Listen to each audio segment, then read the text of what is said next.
Jaya Gopi Jana Vallabha Giribharadha Hari Yasoda Nandana Rajajana Ranjana Yasoda Nandana Rajajana Ranjana Yamuna Tira Banacha Hari Yamuna Tira Banacha Hari Jaya Rad Amadava Kunja Vihari Jaya Radha Madhava Kunja Vihari Gopi Jana Vallabha Giribharadhari Jaya Gopi Jana Vallabha Giribharadhari Yasoda Nandana Rajajana Ranjana Yasoda Nandana Rajajana Ranjana Yamuna Tira Banachari Yamuna Tira Banachari Jaya Radha Madhava Kunja Vihari Jaya Radha Madhava Kunja Vihari Gopi Jana Vallabha Giribharadhari Jaya Gopi Jana Vallabha Giribharadhari Yasoda Nandana Rajajana Ranjana Yasoda Nandana Rajajana Ranjana Yamuna Tira Banachari Yamuna Tira Banachari Om Namo Bhagavate Vasudevaya Om Namo Bhagavate Vasudevaya Om Namo Bhagavate Vasudevaya. So you see who's in the ceiling up there? Who's in the top in the ceiling laying down? The very top. Laying down. Mahavishnu. And Mahavishnu appeared as Advaita Acharya, and we're going to be giving a talk about Advaita Acharya. But it won't be today. It'll be on Tuesday. Either that or it's 2 days from now. Whichever comes first, we'll give the talk. But today, we are talking about the Krishna book, the summary study of the 10th canto, which came out early. And here we have the deliverance of Sisupala. Anybody not know this story? It's always good to hear it again. What? Deliverance of Sisupala. King Yudhishthira became very happy after hearing the details of the Jarasandha episode, and he spoke as follows. My dear Krishna, O eternal form of bliss and knowledge, all the exalted directors of the affairs of this material world, including Lord Brahma, Lord Shiva, and Lord Indra, are always eager to receive and carry out orders from you. And whenever they are fortunate enough to receive such orders, they immediately take them and keep them on their heads. See, if the demigods are ready for Krishna's orders, I guess we should be too. O Krishna, you are unlimited, and although we sometimes think of ourselves as royal kings and rulers of the world and become puffed up over our paltry positions, we are very poor in heart. Actually, we are fit to be punished by you. But the wonder is that instead of punishing us, you so kindly and mercifully accept our orders and carry them out properly. We are all very much surprised that your lordship can play the part of an ordinary human being. Can Krishna play the part of an ordinary human being?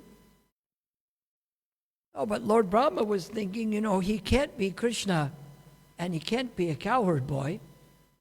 He can't be the oldest person in creation and also appearing as a fresh youth, because this is violating the laws of contradiction.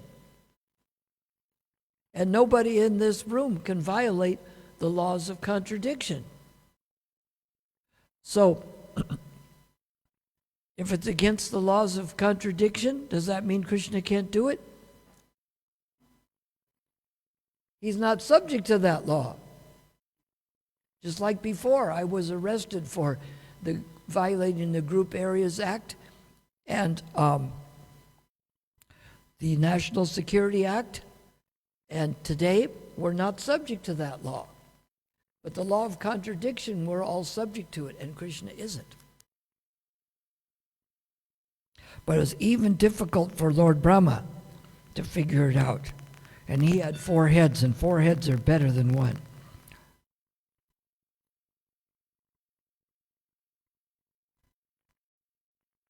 But we can understand that you are performing these activities just like a dramatic artist. Your real position is always exalted, exactly like that of the sun, which always remains at the same temperature during both the time of its rising and the time of its setting. Although we feel the difference in temperature, because the rising and setting sun, the temperature of the sun never changes.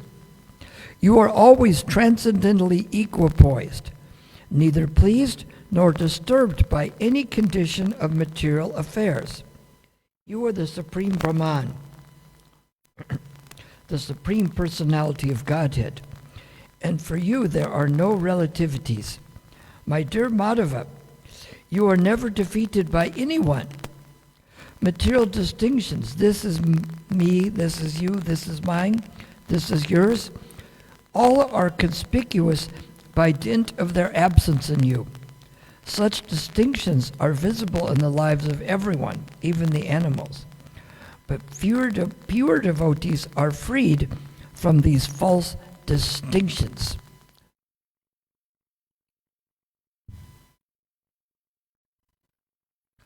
To elect one person as the perfect candidate for exacting Agra Puja, and others propose someone else. When the matter remained undecided, Sahabdev began to speak in favor of Lord Krishna. Lord Krishna, the best among the members of the Yadu dynasty and the protector of his devotees, is the most exalted personality in the assembly. Is that true?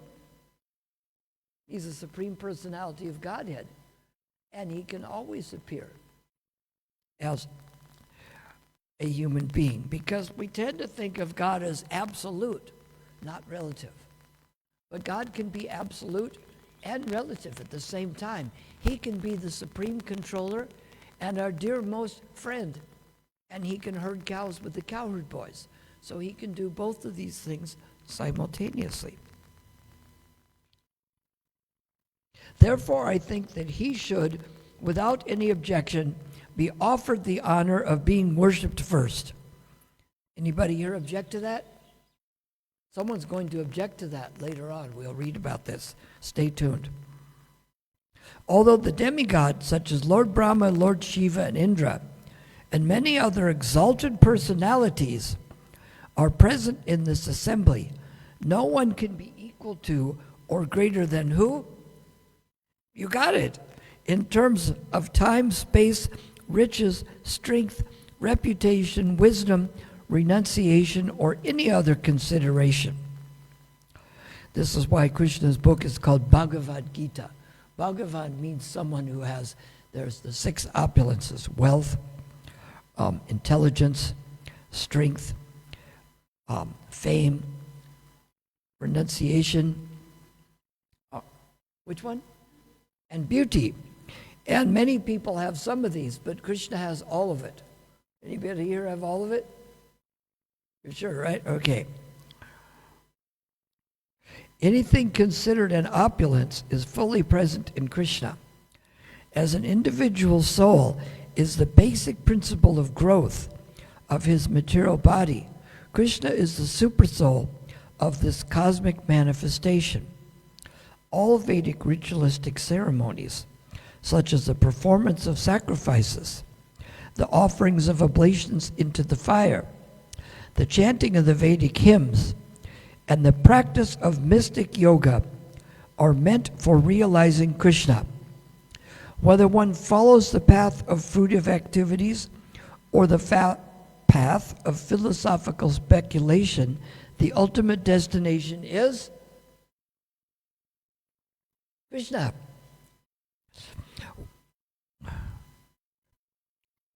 All bona fide methods of self-realization are meant for understanding.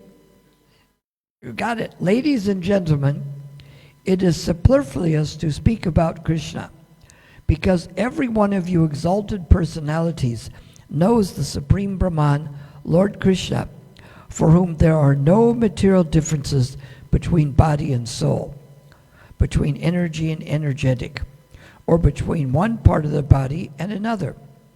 Since everyone is part and parcel of Krishna, there is no qualitative difference between Krishna and all living entities. Everything is an emanation of Krishna's energies, material and spiritual. Krishna's energies are like the heat and light of fire. There is no difference between the qualities of heat and light and the fire itself. Also, Krishna can do anything he likes with any part of his body. He can execute a particular action with the help of a particular part of our body. We can with a particular part of our body, but he can do anything and everything with any part of his body. He can eat the food by seeing it. He can see with his hands. And because his transcendental body is full of knowledge and bliss in eternity, he doesn't undergo the 6 kinds of material changes. So Krishna isn't subject to these. Now we're part of Krishna, so we're not? No, we are. Raise your hand if you're not subject to these. Birth, existence, growth, production, dwindling. Anybody here not dwindling? And vanishing. Unforced by any external energy, he is a supreme cause of creation, maintenance, and dissolution of everything that be. By the grace of Krishna only, everyone is engaged in the practice of religion, the development of economic conditions, the satisfactions of the senses, and ultimately the achievement of liberation from material bondage. What is the ultimate? Liberation from what? Material bondage. These 4 principles of progressive life can be executed by the mercy of Krishna only. He should therefore be offered the first worship in this great sacrifice. And no one should disagree. No one should disagree, but that doesn't mean someone won't, right? Just as by watering the root of the tree, one automatically waters the branches, twigs, leaves, and flowers. Or as by supplying food to the stomach, one automatically nourishes all parts of the body. So by offering the first worship to Krishna, we shall satisfy everyone present in this meeting, including the great demigods. If anyone is charitably disposed, it will be very good for him to give charity only to Krishna, who is the supersoul of everyone. Regardless of his particular body or individual personality, Krishna is present as a supersoul in every living being. And if we can satisfy him, then every living being will automatically be satisfied. Sahadev was fortunate to know all the glories of Krishna. And after describing them in brief, he stopped speaking. After this speech, so he described the glories of Krishna in brief. Should I describe them incomplete? Will that take a while? Does Seshanaga do it easily because he has lots of heads? So maybe I won't attempt to now and finish in time for breakfast. Okay. All the members present in the great sacrificial assembly applauded, confirming his words continuously by saying, "Everything you have said is completely perfect. Everything you said is completely perfect." King Yudhisthira, after hearing the confirmation of all present, especially the Brahmanas and the learned sages, worshipped Lord Krishna according to the regulative principles of Vedic injunctions.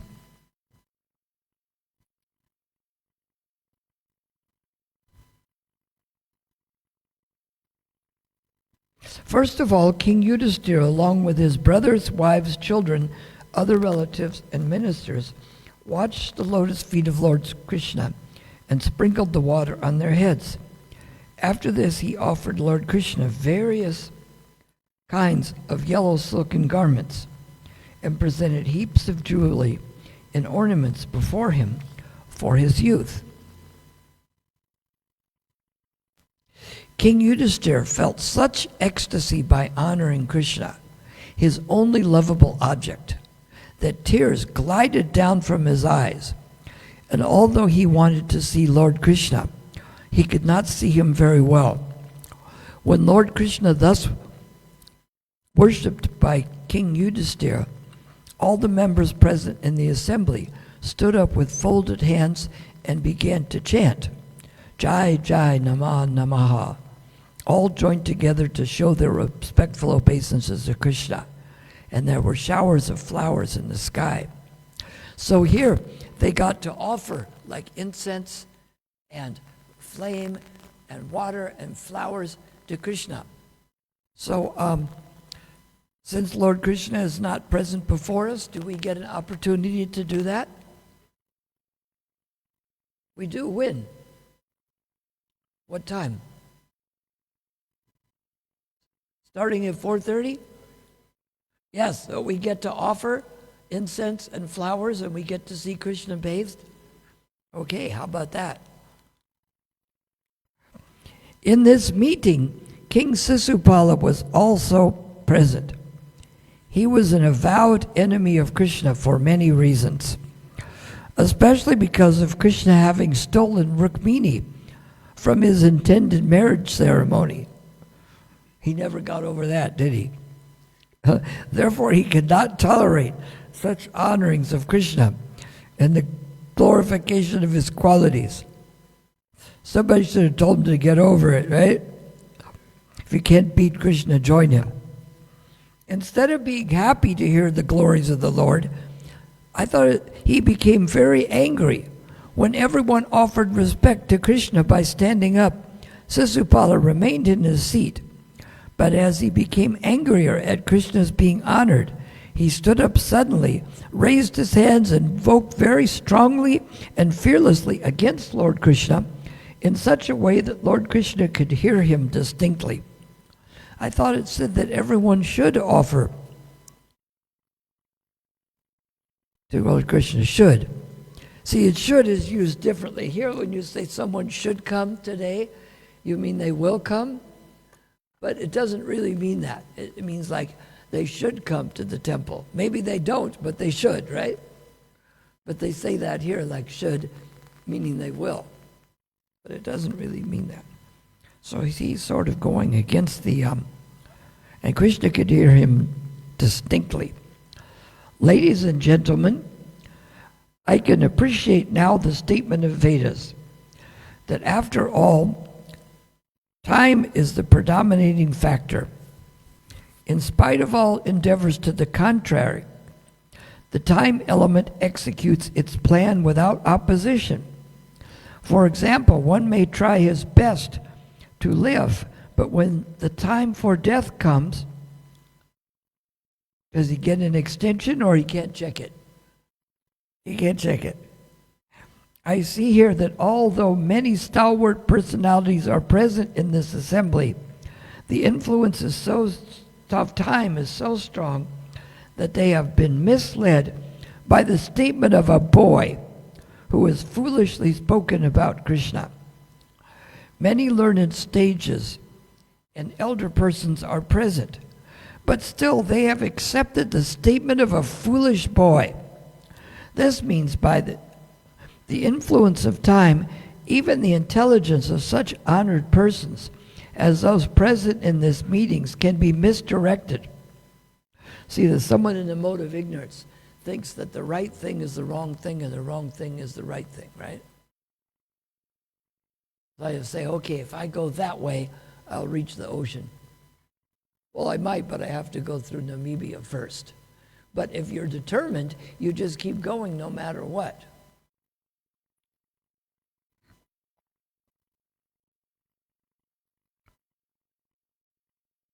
I fully agree with the respectable persons present here that they are competent to select the personality who can be worshipped first.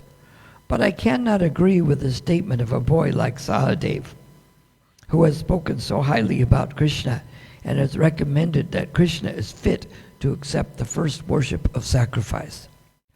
See, that's what we call like a Greek fallacy. He's saying, oh, it's just the statement of a boy. Because it doesn't really matter if it's the statement of a boy. It's either true or it isn't. But quite often, if the person cannot assassinate the actual fact, you go after the person. And you say things like, well, nobody believes that anymore, or you're just a child, or you're this or that. But it doesn't have any bearing on the fact. I can see that in this meeting there are many personalities who have undergone great austerities. Now he's going to butter them up, right? So they'll believe him. Who are highly educated and who have performed many penances. By their knowledge and direction, they can deliver many persons who are suffering from the pangs of material existence. There are great rishis here whose knowledge has no bounds, as well as many self-realized persons and brahmanas also. And therefore, I think that any one of them could have been selected for the first worship, because they are worshipable even by the great demigods, kings, and emperors. I cannot understand how you've selected this cowherd boy, Krishna, and left aside all these great personalities. I think Krishna to be no better than a crow. How can he be fit to accept the first worship of this great sacrifice? See, another fallacy. Is it true that there may be many respectable and worshipful people there? But does that mean they're more respectable and more worshipful than Krishna?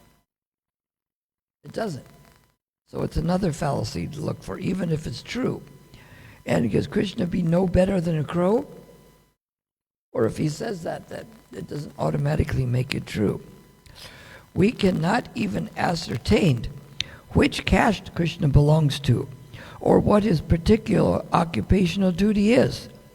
Actually, Krishna does not belong to any caste, nor does he have to perform any occupational duty. It is stated in the Vedas that the Supreme Lord has nothing to do as his prescribed duty. Whatever has to be done on his behalf is executed by his different energies. Sisupala continued, Krishna does not belong to a high family. He is so independent that no one knows his principles of religious life. Indeed, it appears that he is outside the jurisdiction of all religious principles. He always acts independently, not caring for the Vedic injunctions and regulative principles. That's true, Krishna is beyond all of it. But Sisupala's conclusion, therefore he is devoid of all good qualities. Sisupala indirectly praised Krishna by saying that he is not within the jurisdiction of Vedic injunctions. This is true because he is the Supreme Personality of Godhead. That he has no good qualities means that Krishna has no material qualities. And because he is the Supreme Personality of Godhead, he acts independently, not caring for conventions in social or religious principles. Sisupala continued, doesn't it sound like it's time for him to quit? No, but he doesn't. Here he goes on more. Under these circumstances, how could he be fit to accept the first worship of the sacrifice? Krishna is so foolish that he left Mathura, which is inhabited by highly elevated persons following the Vedic culture, and he has taken shelter in the ocean, where there is not even talk in the Vedas. Instead of living openly, he has constructed a fort within the water and is living in a place where there is no discussion of Vedic knowledge. And whether he comes out of the fort, he simply harasses the citizens like a dacoit, thief, or rogue. So what does he mean there that Krishna constructed a fort within the water? Where is this fort? Dwarka? And where is it now? It's where? It's on the ocean? Under the ocean. So how do you get to it now? No, you can't swim there. They are offering tours of it. But what does the tour go in? An airplane? A taxi? It's a submarine. You got it. Someone said, but does it show all of Krishna's 16,000 palaces? I said, no, I don't think. I think that would be time extensive. But there shows a picture of some of it there in the submarine, from the submarine. But to see the real one, I'm not sure what it costs, but it must be fairly expensive by Indian standards. So, that's where it is. It's still there, but it's covered by water. That's the thing with the ancient things. They're either covered underwater, or the older it is, the more dirt it's covered by. Sisupala went crazy because of Krishna's being elected the supreme first worshipped person in that meeting. And he spoke so irresponsibly that it appeared that he had lost all his good fortune. Being overcast with misfortune, Sisupala continued to insult Lord Krishna. And Lord Krishna patiently heard him without protest, just as a lion does not care for a flock of jackals howl. Lord Krishna remained silent and unprovoked. Krishna did not reply even to a single accusation made by Sisupala. I guess that means he's getting away with it, right? Because Krishna's not saying anything, right? So it appears he's getting away with it. But all the members present in the meeting, except for a few who agreed with Sisupala, were very much agitated. Is that good if we're agitated when someone's insulting Krishna? He's our life and soul, and he's the source of all that be, and he's the love of our heart and our mind, and he's being insulted by a sissy like Sisupala.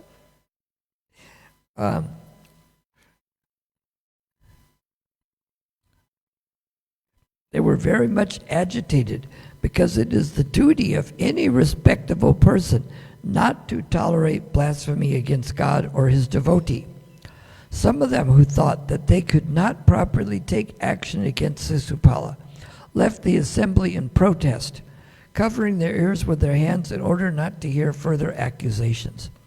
Thus they left the meeting, condemning the action of Sisupala. It is the Vedic injunction that whenever there is blasphemy of the Supreme Personality of Godhead, one must immediately leave. If he does not do so, he becomes bereft of his pious activities and is degraded to a lower condition of life. Some people worry because they say that they criticize ISKCON on Facebook, but you find that there's somebody who criticizes everything, right? Here is someone even criticizing Krishna. All the kings present belonging to the Kuru dynasty, Matsya dynasty, and Kekeya dynasty, and the Srinjaya dynasty were very angry and immediately took up their swords and shields to kill Sisupala, who was so foolish that he was not even slightly agitated. Although all the kings present were ready to kill him, Sisupala did not care to think of the pros and cons of his foolish talking. You have to realize what's the result of our talking. It would present it in a proper way. And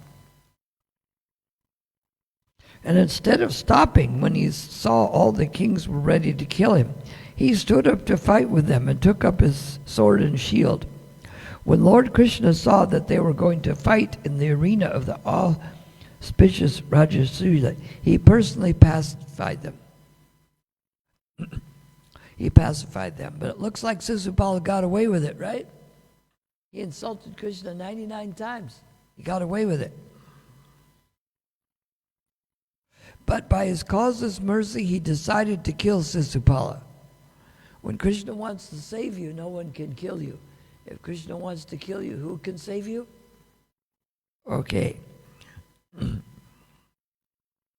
When Sisupala was abusing the kings who were about to attack him, Lord Krishna took up his disc, as sharp as the blade of a razor, and immediately separated Sisupala's head from his body.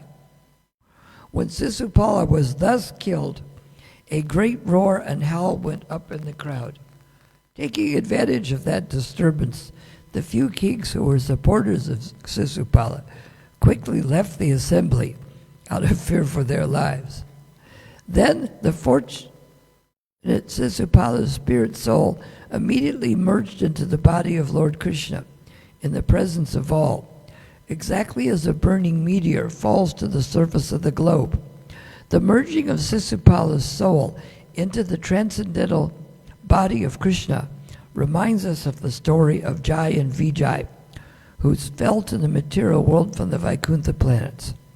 Upon being cursed by the four Kumaras for their return to the Vaikuntha world, it was arranged that both Jai and Vijay, for 3 consecutive births, would act as deadly enemies of the Lord, and at the end of these lives they would return to the Vaikuntha world and serve the Lord as his associates. Although Sisupala acted as an enemy of Krishna, he was not for a single moment out of Krishna consciousness. He was always absorbed in thought of Krishna, and thus he got salvation of Sayuja Mukti, merging into the existence of the Supreme. So he's always mentioning Krishna. It's like Prabhupada says, oh, they were criticizing us in the article. He says, how many times did they say the name Krishna? Someone said 16 times. He said, see, then it's a success. He was always absorbed in thoughts of Krishna, and thus he got the salvation of Sayuja Mukti. Are we interested in Mukti? We are. We are interested in Mukti. But are we interested in Sayuja Mukti? What are the Muktis that Vaishnavas can take? See if some of these, could one be Salokya Mukti, to be on the planet of Krishna? Sarupya, to have a form like Krishna? And Sharshti, to have the opulences? And Sampiya? What is a Sampiya? Which one? Same features, that's Swarupya. So Lokya is the planet. Oh, no, Sharshti is the features, and Sampiya is the opulence of the Lord. But we don't want Sayuja merging into the form. So maybe we shouldn't follow Sisupala's example?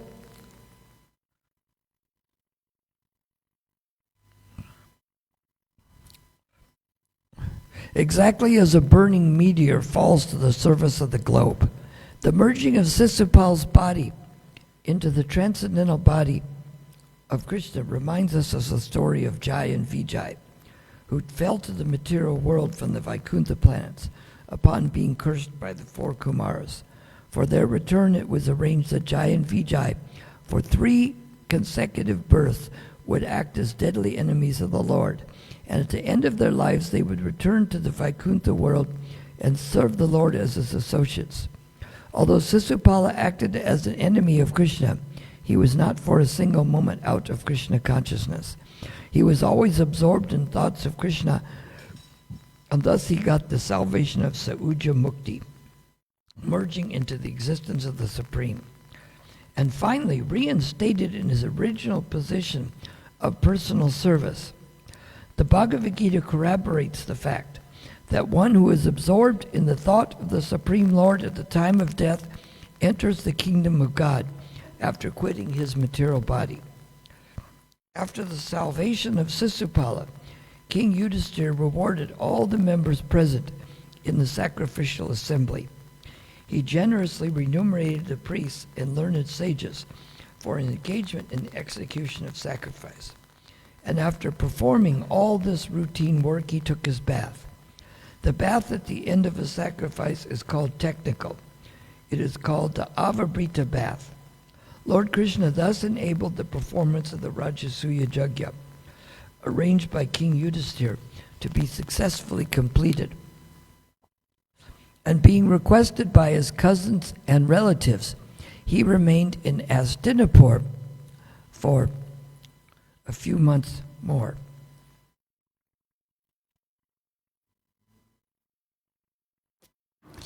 Although King Yudhisthira and his brothers were unwilling to have Lord Krishna leave Hastinapur, Krishna arranged to take permission from the king to return to Dwarka, and there he returned home along with his queens and ministers. The story of Jai and Vijay, the fall of Jai and Vijay from the Vaikuntha planets to the material world, is described in the 7th canto of Srimad Bhagavatam. The killing of Sisupala has a direct link with the narration of Jai and Vijay. But the most important instruction we get from this incident is that the Supreme Personality of Godhead can give salvation to everyone, whether one acts as his enemy or his friends. It is therefore a misconception that the Lord acts with someone in friendship and someone else as an enemy. His being an enemy or friend is always on the absolute platform. There is no material distinction. After King Yudhisthira took his bath at the conclusion of the sacrifice,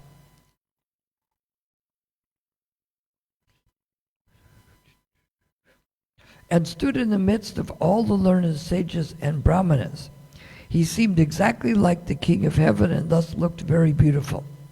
King Yudhisthira generously rewarded all the demigods who participated in the yajna, and being greatly satisfied, all of them left, praising the king's activities and glorifying Lord Krishna. When Sukadeva Goswami narrated these incidents of Krishna's killing Sisupala and described the successful execution of the Rajasuya Yajna by Maharaj Yudhisthira, he also pointed out that after the successful termination of the yajna, only one person was unhappy. He was Duryodhana. Duryodhana by nature was very envious because of his sinful life, and he appeared in the dynasty of the Kurus like a chronic disease personified to destroy the whole family. Sukadeva Goswami assured Maharaj Parikshit that the pastimes of Lord Krishna, the killing of Sisupala and Jarasandha, and the releasing of the kings are all transcendental vibrations, and anyone who hears these narrations from authorized persons will immediately be freed from all reactions of the sinful activities of his life. That's the result of that is very good, isn't it? Anyone who hears these narrations from authorized persons will immediately be freed from the reactions of the sinful activities of his life. Is that a pretty good boon to get? Who would like to be freed from the reactions of sinful activities? Does it sound like a good idea? Now, they performed this Rajasuya sacrifice. Do we perform that now? But why was it performed here? If it was performed then, why don't we perform it now? What?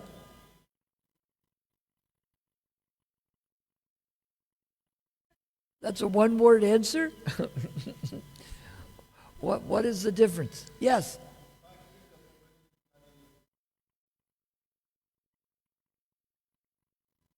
Getting your brother's wife pregnant, right? And having the horse sacrifice, taking sannyas, what else? But we do have a Jagya in this age.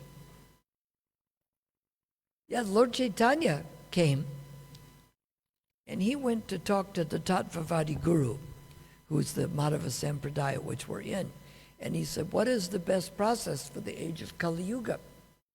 And the Guru said that you perform your duties in Varna and Ashram and offer the result to Krishna.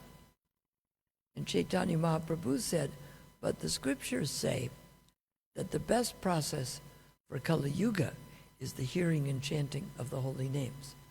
Does that mean we don't offer our Varna and Ashram to Krishna? Doesn't mean that. We do that. But that is a subcategory. It's just like we practice Karma Yoga, but we don't practice it separately. Karma Yoga is to do work for Krishna. In Bhakti Yoga, we're not doing just work, we're doing devotional service. It's like the difference of a babysitter watches a child and a parent takes care of the child. They're both taking care of the child, but one has more devotion. So we may do the same activities, but we have more devotion because it's the devotion that's important. And so in this age, this is what Lord Chaitanya came to teach. And we'll be talking about how Advaita brought Chaitanya. We'll talk about that on Tuesday. And how without him, there is no Chaitanya coming and no Sankirtan movement. But we won't discuss that all today. But we see that Sisupala, you think you read, if you can't beat them, join them. Just like another one here you see here, Kamsa. Well, first, he thought he had the child Krishna, and he was going to kill him. But it was the goddess Durga. Good luck with that, right? So he was a little shocked at that, right? Usually when people try to kill babies, they don't turn into goddess Durga. They shouldn't kill babies in the first place, but especially as he said, the child who is going to kill you was born somewhere else. So then he sent the demons, shape-shifting demons. Some cultures call them changelings. They can change into a big snake, like 8 miles long, or into Putana. I think she was about 12 miles long, something. And they can change into a big bird and try to squish Krishna. They can change into an ass demon. Now, so many of those were sent to kill Krishna. Which ones were successful?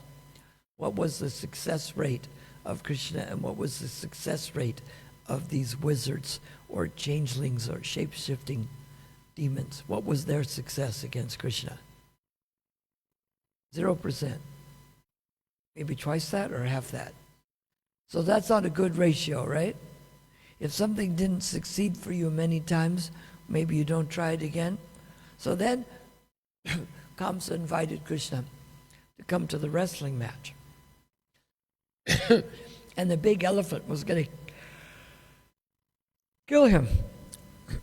A big elephant can easily kill 2 boys, but not when they're Krishna and Balaram. So he killed the elephant. Then the wrestlers would have come, Krishna, and he toyed with them for a while. Then they grabbed them by the arms and just threw them away like that. So now he continues to fail. This might be a good time to give in, right? Right? Like if the soldiers are fighting you and 50 of them are around you with guns, you don't say, okay, now all of you are in trouble, do you? So Kamsa, then what did he say?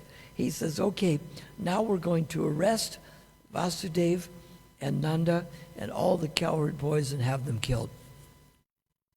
So I'd say that's the story on how the government got changed in Mathura, because Krishna jumped over the dais, brought him down and killed him, and then put King Ugrasena in charge, and that's the story of how the government was changed in Mathura. But sometimes I tell people, did you hear about how the government was changed in Mathura? They say, what? I said, let me tell you the story. So that's the story of how the government was changed in Mathura. And we see this with Sisupala also. And what he's thinking is that I got away with it 99 times, I must be doing okay, right? But it's not true. It's just like the person may be committing many crimes and the police are watching him. Maybe more in America. I don't think that that's sophisticated here.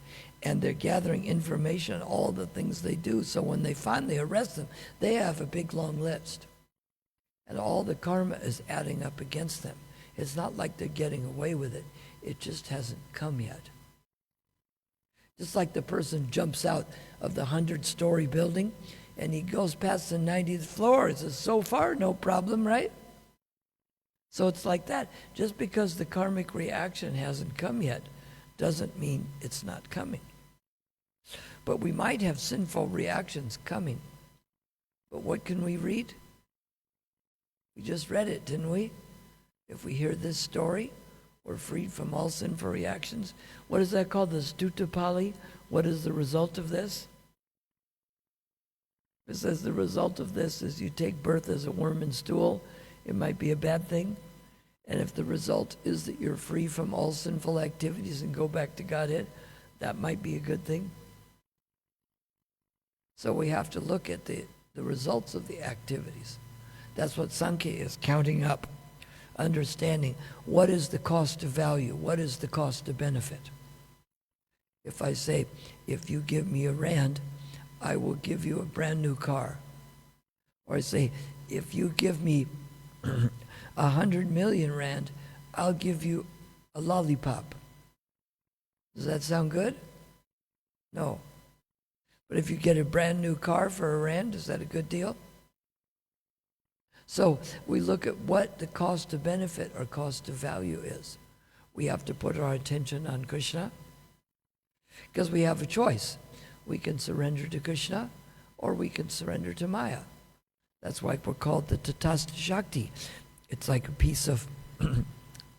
They did this, the pirates used to do this with the people to show them at low tide. They would take a person that they wanted to get rid of and bury him in the sand. Say the high tide comes to here and the low tide goes to the end of the parking lot. So they would put them about the entrance to the temple. And that way the tide is, as it's going out, they see it go way out. So far, so good. And then it starts coming back. And they see it slowly comes up and slowly drowns them. So we're like this, that sometimes we're uncovered and sometimes we're covered. But if we get stuck in one place and we're not moving towards Krishna when the tide comes, because the tide is like the modes of material nature. Sometimes it's way out and the mode of goodness is there. Sometimes it's in the middle, passion. Sometimes the mode of ignorance that comes way up. So if you're stuck in the one spot and you're not progressing, you're going to get drowned. Maybe not all at once, but it comes along, right? And it's the start of the sinful activities that get you there. The first little water comes, you maybe not drowned, but you know you're in trouble as you see it coming, right? You see the water's coming closer, and then it comes to here, and it comes up to here, and gradually they're gone. So any questions or comments on this? I'm only going to be here 5 more days, and then I'm going to Sridham Mayapur. I'll miss you all here, but Prabhupada says if you're chanting here and I'm chanting there, we'll still be together. I will be there in time for Nityananda's appearance and Chaitanya Nanda's appearance and all the activities around the Temple of Vedic Planetarium, as well as ISKCON Leadership Sangha. Anybody from here going to Mayapur for ISKCON Leadership Sangha or Gaur Purnima or GBC meetings? I know Bhakti Chaitanya Swami's going. Anybody else? No one else is going? Someone must be going, right? All right, Hare Krishna.